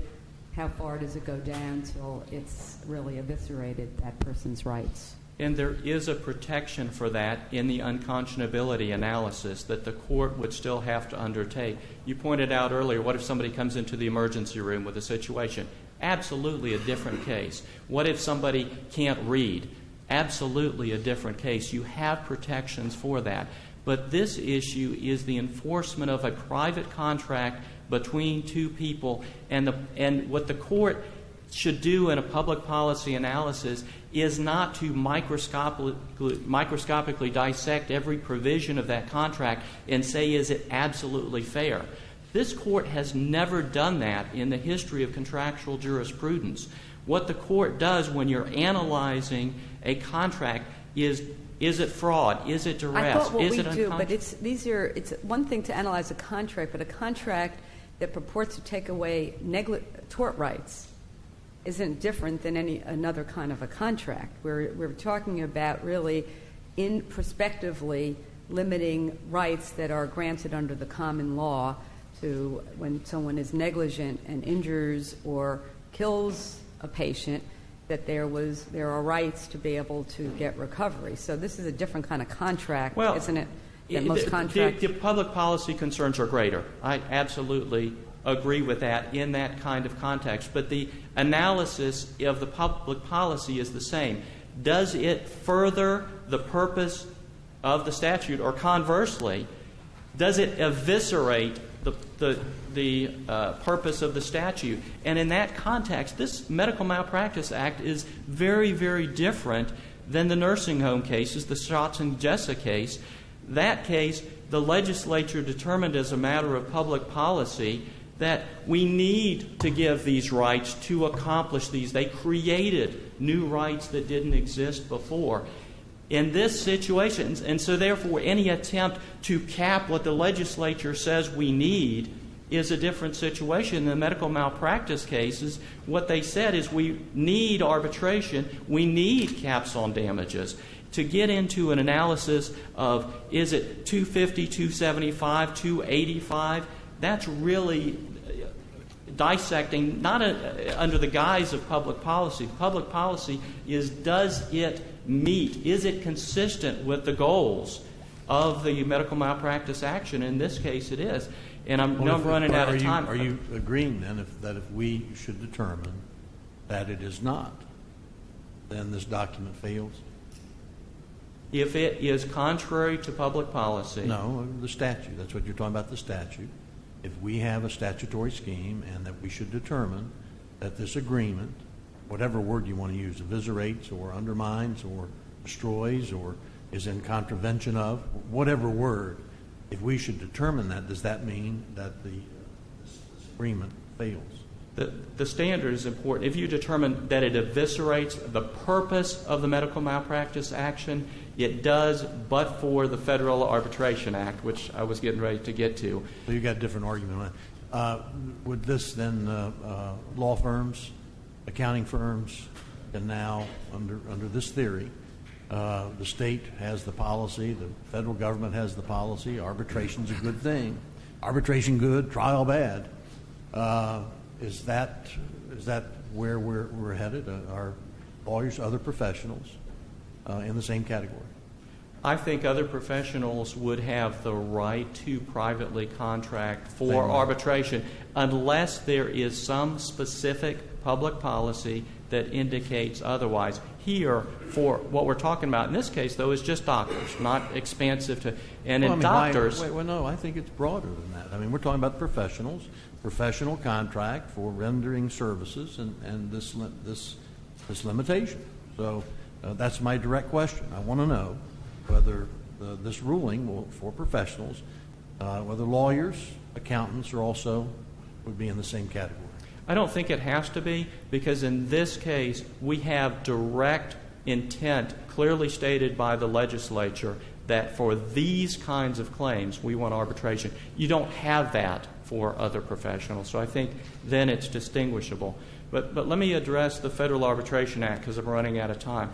Federal Arbitration Act controls this case and prevents the determination that arbitration clauses per se are against public policy. Well, it really doesn't, because specifically in the arbitration agreement, it references the Florida Arbitration Code. So the parties really have specifically chosen Florida's arbitration code to apply here. Florida Arbitration Code provides the procedure, which the Volt case, the U.S. Supreme Court said, can provide the procedure.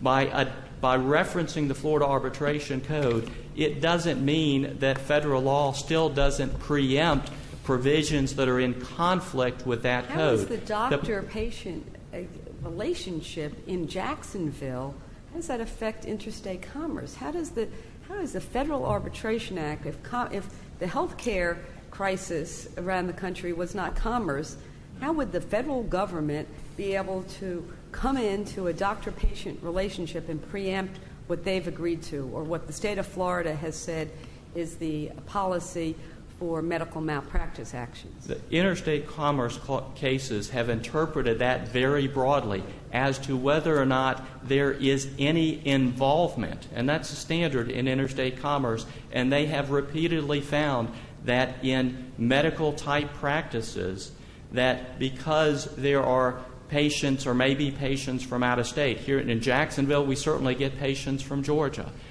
where there are supplies and materials that are bought out of state.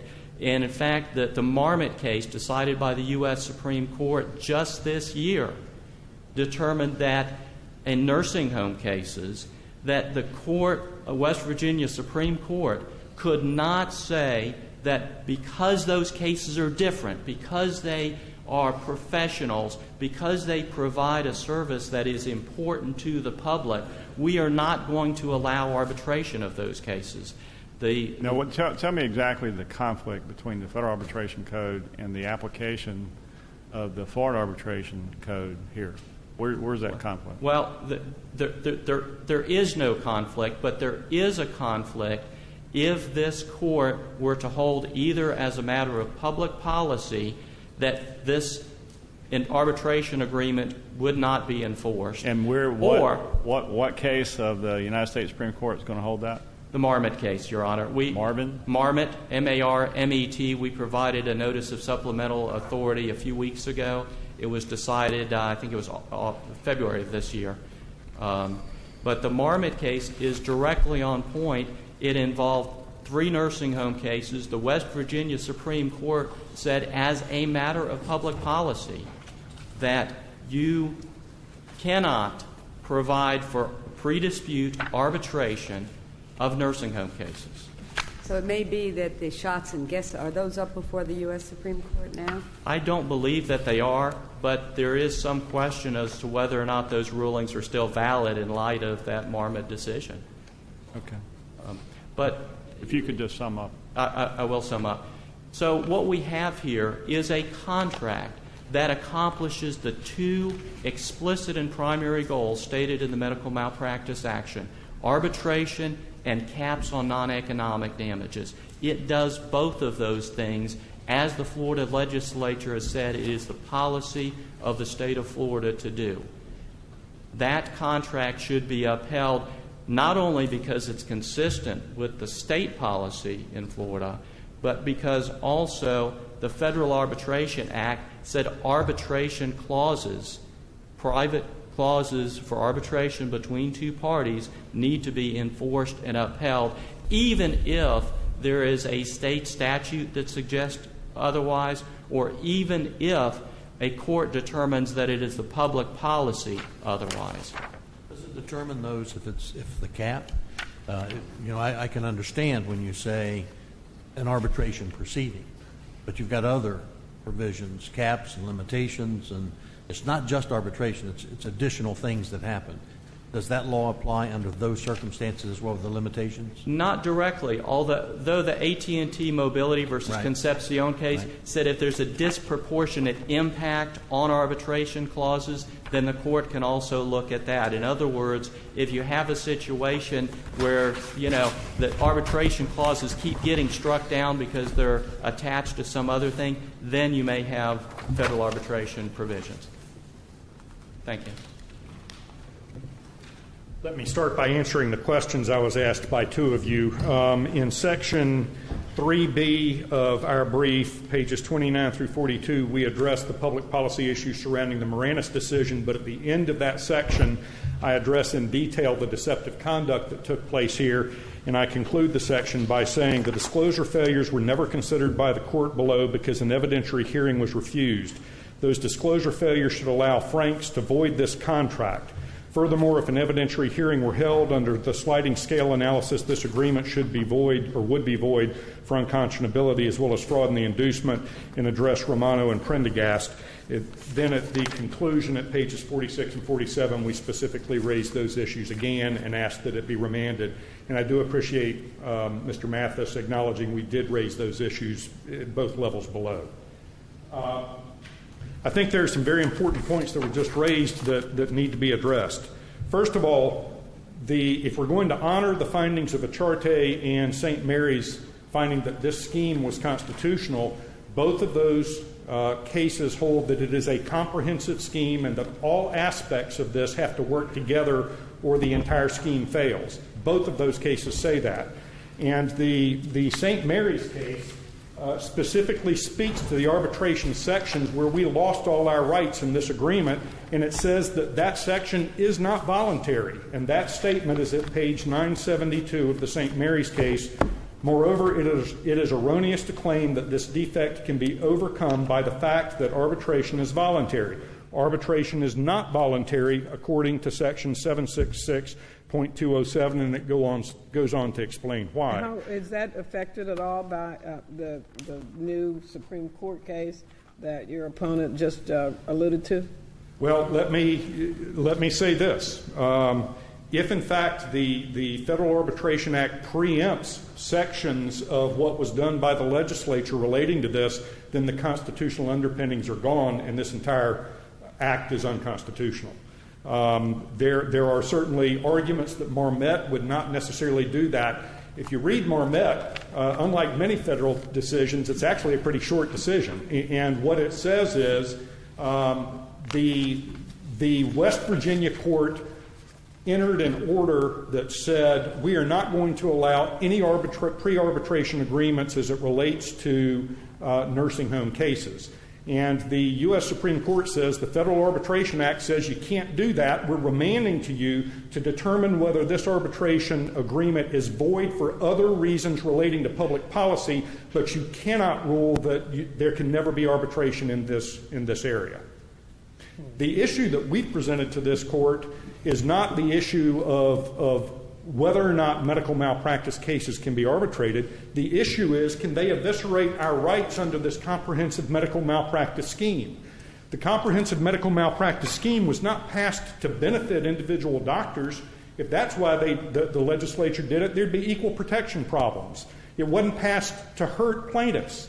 It was passed to reduce health care costs to benefit the public. And when you allow individual physicians to say, we don't want to play, we're not going to follow these rules, then they don't have the incentives to do the things that the state legislature said they have to do to reduce costs. The purpose of this set of statutes was prompt resolution, not let's send it to another forum. The purpose was prompt resolution. And so they set a series of tiered caps and sanctions that were supposed to integrate together to encourage people to either resolve the case or to go to arbitration and only litigate damages, which significantly reduces the cost to the system. They sidestepped all of those processes, and they did it for their own benefit. And in doing so, they eviscerated the rights of the plaintiff under this comprehensive statutory scheme. The statutory scheme... If you could sum up pretty soon. Yes, sir. The statutory scheme is there with a quid pro quo. And Charte and St. Mary's make clear that there are benefits that are given to the plaintiff that are not common law benefits, or there'd be no constitutional basis for it, and they took that away from us. Thank you. Thank you for your arguments. The court will take a 10-minute recess. Please rise.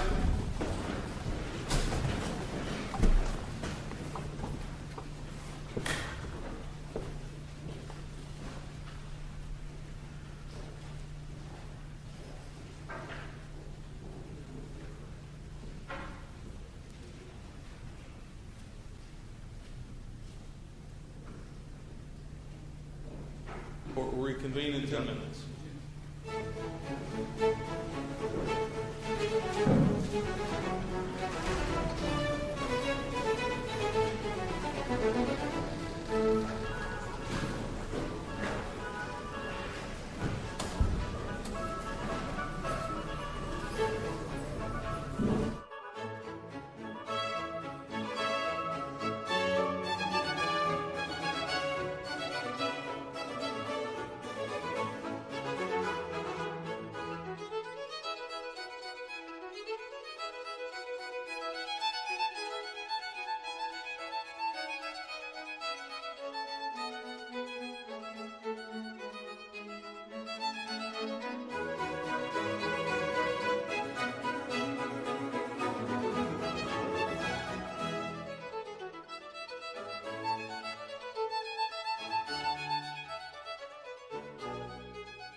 this morning is Young versus State of Florida.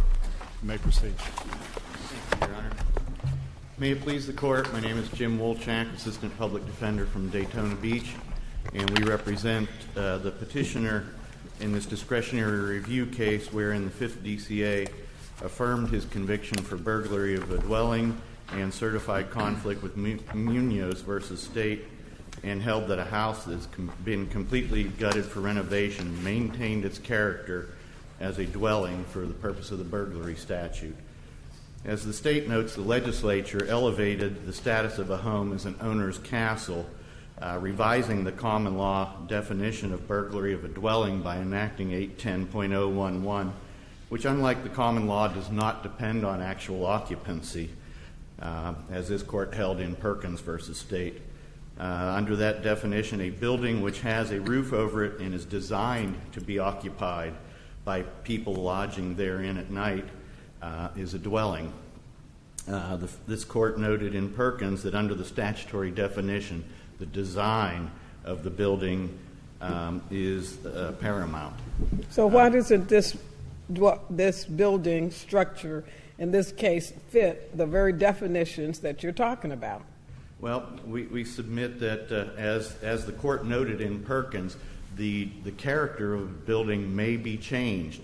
Certainly, the legislature did not intend to give greater protection or greater punishment to people who break into a building that used to be a house when it was built in the late 1800s, but has now been converted to a doctor's office or to an attorney's office. Why don't we just talk about this case? This is not a situation where it was a house that's now being renovated to do something else. This is a house that was being renovated, and the renovations were substantially complete.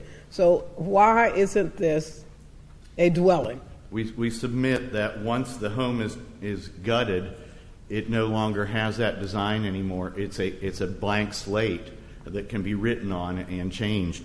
And was this house gutted, or was this house substantially finished?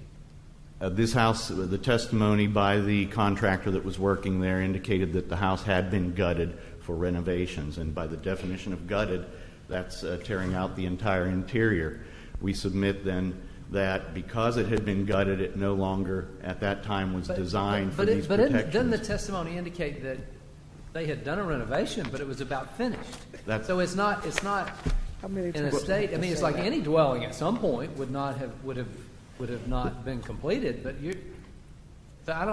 the facts here seem to be a little different. When you talk about it having been gutted, you sound like it is currently in a state of being gutted. And I don't think that's really fits the facts here, does it?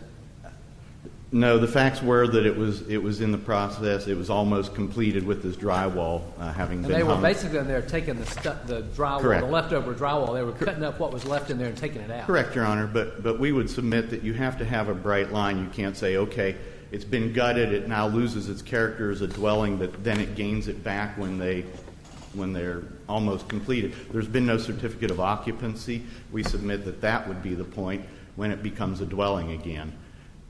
But you could, I mean, for a CO, you could have just minor zoning problems or building code that's correct. Issues. I mean, it could be absolutely livable.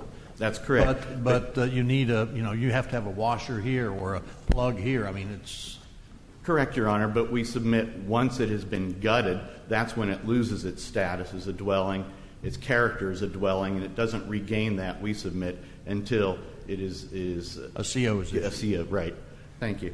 And where do you and what case law do you base that on? We base it on the language in Perkins, which says designed or suitable for habitation. Right, but it also what is the recognized controlling factor. That it's where its character is substantially changed or modified to the extent it becomes unsuitable for dwelling. We submit that happened here when it was gutted, Your Honor. Why isn't it? Why can't it just be a question of fact for the jury to decide whether it is a dwelling or not, like any other element of the crime? We submit that the evidence here that was given was insufficient to make it a jury question, Your Honor. Where it had been gutted, we submit that under Munoz and the language in Perkins, which relied on which Munoz relied upon. As a threshold matter, was this even preserved for appeal? No, Your Honor, it was not. We admit that the trial attorney was focused more on the defendant's theory there that this was a drug transaction, that he got this truck through payment for drugs. And so no, but we submit that it is fundamental, and this court in FB versus State recognized that there still are exceptions to the general rule that a motion for judgment of acquittal must be specific. And what's the exception that's applicable here? That it's fundamental error, that the evidence that was presented affirmatively shows that this element was missing, that the crime charge was not And the committed. element that was missing is that this substantially completed house was not a dwelling. Is that what you're saying? Yes, because it had been gutted at one point and was not completed yet by a certificate of occupancy. FB recognized this exception and talked about the general rule being in policy that the state should be allowed to reopen its case to prove any technical issues that weren't there. But where the evidence affirmatively shows that the crime charge was not committed, then it is fundamental error that the appellate courts can review. And this court cited those cases approvingly in FB versus State. I guess my problem with it is that if it is sort of a sliding scale issue where you've got, again, from a shell up to the actual dwelling, then I'm not sure I understand why it's not, as Justice Varga was saying, more of an evidentiary issue as opposed to a fundamental error issue that has to be raised. So could you explain that? I'm not seeing the distinction. I mean, again, here, if it was the beginning phases, you'd say, well, there's no way that you could ever determine it's a dwelling, but this was almost the end of it. And so what's your argument on that? The argument is notice to people, to defendants, that they are breaking into a dwelling. So wait, let's see. Okay, so in this situation, this defendant wanted to rob somebody to take a car? That's what the state alleged, okay, yes. so he knows, let's assume that he's charged with knowledge of the law. So the difference between a dwelling and an unoccupied structure is, what is the difference in the penalty? Correct. What is the difference? It's it goes up a degree. A degree. I believe, yes. Does he rob the person that's there? The testimony that he was found guilty of was, yes, he robbed the person. He came in and said, "Where's it at?" Okay, so the robbery is not affected by whether it's a dwelling. No. Okay. So I would imagine, if we look at dwelling. penalties, that robbing this person at gunpoint is going to be the major charge. Yes. Right, so this is sort of subsumed, isn't it? I mean, I'm not saying it's not a big deal, but just trying to understand where we are in this. Okay, so he comes in. Does he know at the outset, well, I'm going to pick a place that's, first of all, he knows it's occupied because he knows the guy's there, so the occupied is really the bad part. But I'm going to pick a place to look from the outside that it was just an abandoned structure. I'm trying to understand when you say notice. Like I said, if he knew this wasn't a dwelling, he knew it was just a place under renovation. Yeah, his testimony was he knew the victim and knew the victim was working there and had exchanged drugs for the truck in the past. So the guy could have been, you call a repair person into your house, and they're working in your house fixing the garage door, and I'm just not seeing the legislature, which we're dealing with as far as what they meant to do by increasing penalties for a dwelling versus an unoccupied structure. Why the nicety of whether that it was just about completed is not essentially that it was a dwelling, at least for a jury question as opposed to a matter of law. We submit that the definition provided by the statute talks about the character of it, and Once. Well, didn't it look at from the outside that it looked like a regular house? There was no testimony as to that, Your Honor. Well, we would assume so if all that was left was a little bit of drywall. I mean, there's no evidence that there was no roof on it. There was no evidence that that didn't look from the outside like a house. No one ever put on that kind of evidence, did they? No, Your Honor. I mean, that's why the preservation issue seems important, because if the prosecution was alerted that this was an issue, they could have put additional testimony on just to fill in that blank. I mean, that's to me why the preservation is a big deal. Again, we submit that it lost its character once it was gutted and doesn't regain that.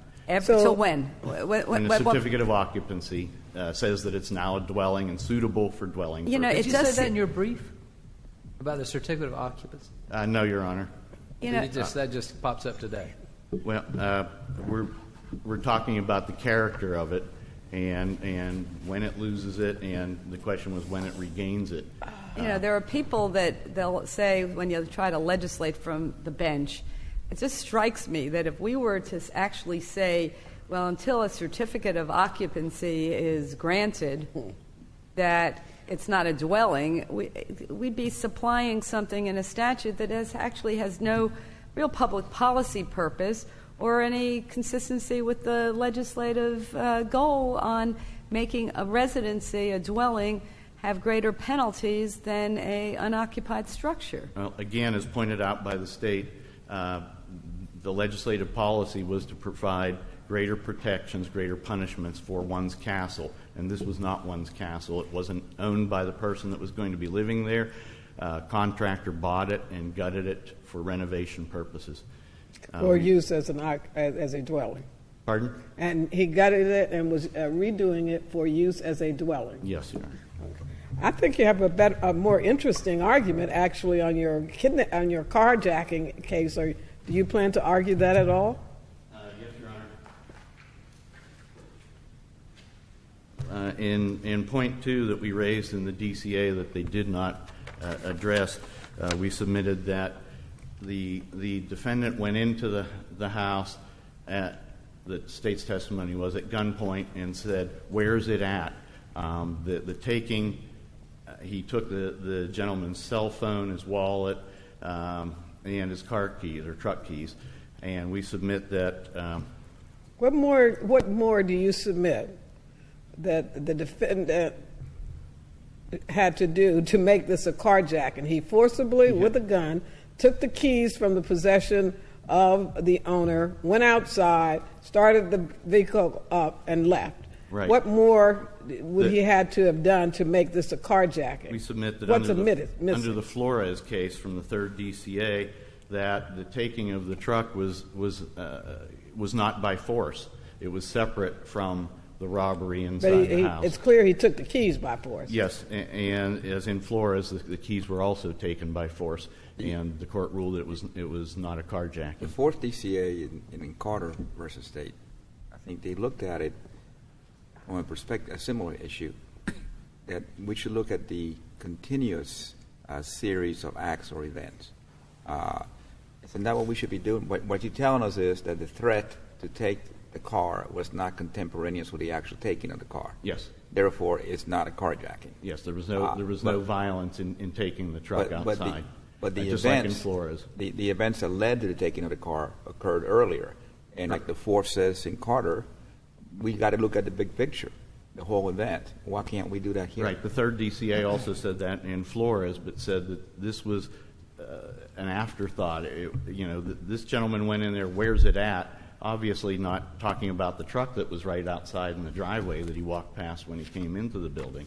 So we submit that under Flores, which is similar, that was the robbery of a lady in a beauty shop where they took her keys from her purse by force, and the court ruled that was not a forcible taking of the truck for carjacking. So how do you distinguish this, however, from Baptista John?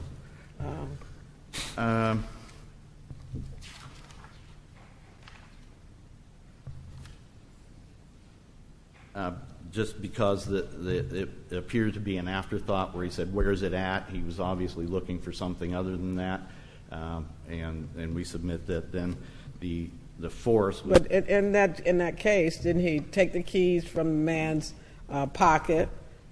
They had beat him up, and they took his keys, and they went out to the car. How is this? And it appeared really? that was his intent when he robbed the person. Here, there's no showing that was his intent when he robbed the person. Well, did he drive off in the truck? Yes, he did.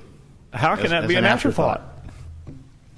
We submit that that's all that the evidence shows, and that this was a robbery of the keys and the wallet and the money inside the house, but just a grand theft. Was there money? Truck. I don't recall that there was any evidence that there was money inside the house that was taken. I'm sorry, of the victim that he had in his wallet.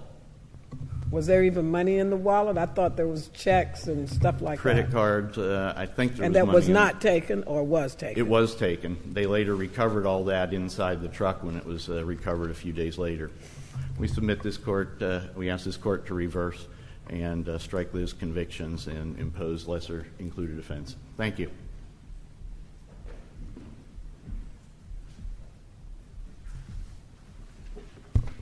May it please the court, my name is Chris Davenport and I represent the state of Florida. To address this dwelling issue, as this court's hypotheticals show, once you get into this Munoz theory of it has to be suitable for somebody to live there, you're getting into all sorts of things where, you know, at what point does the gutting make it so that you can't live there, and then all of a sudden you need a certificate of occupancy? That clearly was not the intent of this court's language in Perkins. Instead, as the dissenting opinion in Munoz pointed out, the whole focus of the dwelling definition is the design of the house. Well, let me ask you this. Let's assume hypothetically that I live in a residential neighborhood. Everybody lives in houses and 4 bedrooms, 2 dogs, 2 kids, 9 yards. And I decide, in complete violation of zoning laws, I'm going to disregard all the zoning laws. I'm going to gut my house. I'm going to turn it into an insurance agency. And if that's my intent, while it's gutted, would such an intent, with such a design, would that take my house away from the definition of dwelling? Yes, once you change the design so that it's not designed to be used for lodging by people at night, as the statute defines it, then it's not a dwelling anymore. Then it becomes a business, which is a burglary of a structure. I guess if a home is gutted, there's nothing there, no walls or anything that would indicate that I'm going in that direction as far as the design is concerned. We would have to be, I would think, and I guess it's a friendly question, it would have to be a factual determination by the trier of fact as to whether that is the intent and the design or whatever. The trier of fact would have to see if it met the statutory definition of, is this a building that's designed for use as lodging by a person at night? And if the owner of that building comes in and says, yeah, I took everything out and I was just about to bring in my office furniture or put up partitions to make my offices, then under those situations, I would grant a judgment of acquittal on the dwelling issue, and it would be a burglary of a structure, where if that's the only testimony that's presented. Because, again, you're focusing on the design of the building. Is it designed, as the legislature requires, to be lodging for people at night? The problem is when Munoz comes in, they said it's not about the design, it's about the habitability and would somebody live there, and that's when you get into these amorphous concepts of certificate of occupancy and what about the electricity, and you don't need all the 21st century amenities for it to be a dwelling. If you have a fire in your vacation home and you're having it fixed up, I wouldn't want to live in a place like that. But it's still a dwelling. It still maintains its characteristics as a dwelling. And under the legislative definition, it remains a dwelling. It doesn't change into something else and go back to a dwelling once it seems like it's good enough that I would stay there. That's not what the test is. The test is about the design. So even if a house is in fact gutted, but it still has all the outside trimmings of being a house, if it's gutted it's still a house. It's still a house, and unless the only evidence is that the design is being changed. The only situation where it stops being a house is where all the evidence says we're in the process of turning it into an office. that's when it stops meeting the definition of dwelling as the legislature has set out, not as the court in Munoz. Once these lower courts started following that Munoz decision, that's when you get into, well, was there electricity and was the water on? And you know, the next logical step is, do you have a certificate of occupancy? And that's not what dwelling is in the statute. But so we've gone off on this really tangent. An interesting argument. I mean, it's strange because then the criminal law depends upon the subjective intent of whoever owns it, because there are many law offices, for example, that operate out of a house. Right. And they don't change anything. It has same bathrooms and showers and kitchens, and they use bedrooms for offices and living rooms for waiting rooms. So it really then becomes the subjective intent of whoever owns it. Well, it becomes the design of the dwelling. Well, again, I'm saying you have the same design. It's just a question of how you want to implement it. It's that there's no difference at all in an office that you take out that furniture that's residential in nature and just put a desk in the bedroom. That's what I'm saying, is that right. It just seems unusual. I'm not aware of any other area of the law where the criminal statute depends upon really the subjective intent of an owner, and it can vary from without any way to prove it, except I say, I practiced out of an office that was a home before. Mm-hmm. So, I mean, it's that kind of thing is what I'm suggesting. So I don't know what the answer is. I'm just right. Very that's interesting. Just kind of the nature of you looking at the design of the building.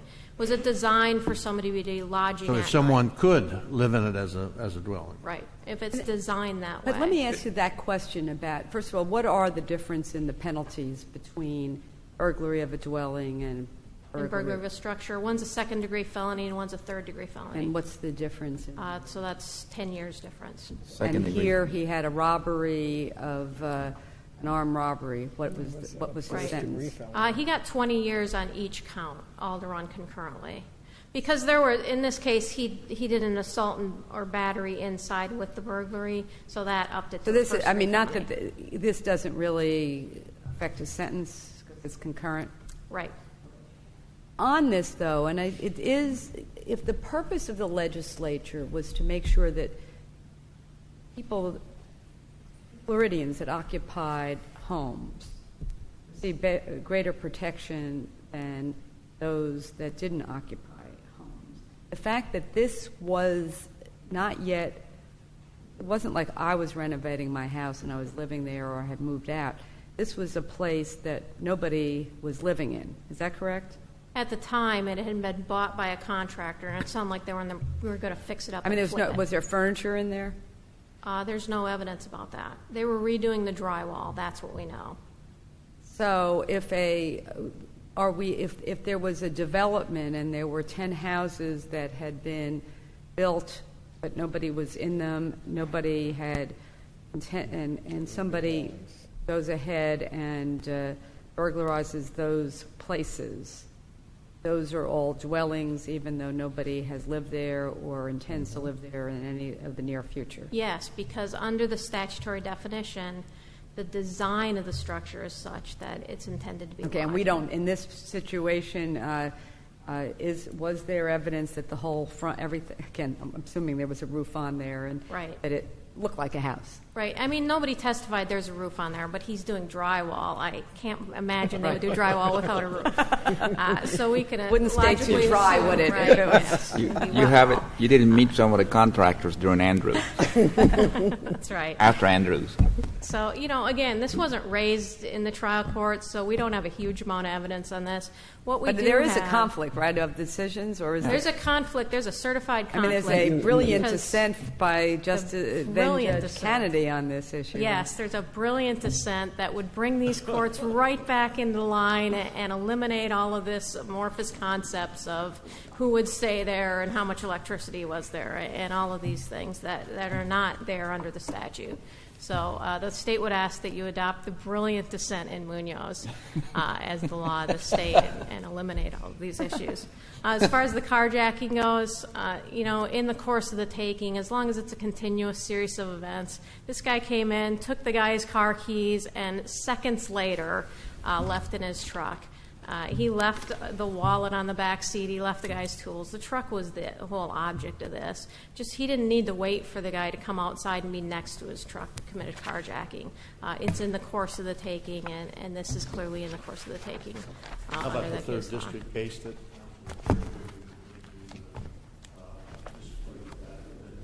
That opinion is clearly distinguishable, so I would say no. Well, in that case, they came in and took the lady's purse and then locked her in a back room. And then it seemed to be, according to the court's version of the facts there, it seemed to be more of an afterthought that he was walking away with this purse and went, oh, there's car keys, and went to find them. So in that situation, it is distinguishable here because it wouldn't be in the course of the taking, would be the argument. You know, I think it's certainly better facts for the defense in that case. I would think that would be more of a jury question. So, if the court is inclined to disapprove of Flores, that would be terrific. And in all other three respects, we'd ask the convictions be affirmed. Thank you. You have some rebuttal time if you. I have nothing further unless the court has more questions. All right. Thank you for your arguments. The court is adjourned. Please rise. This is a Kennedy love fest.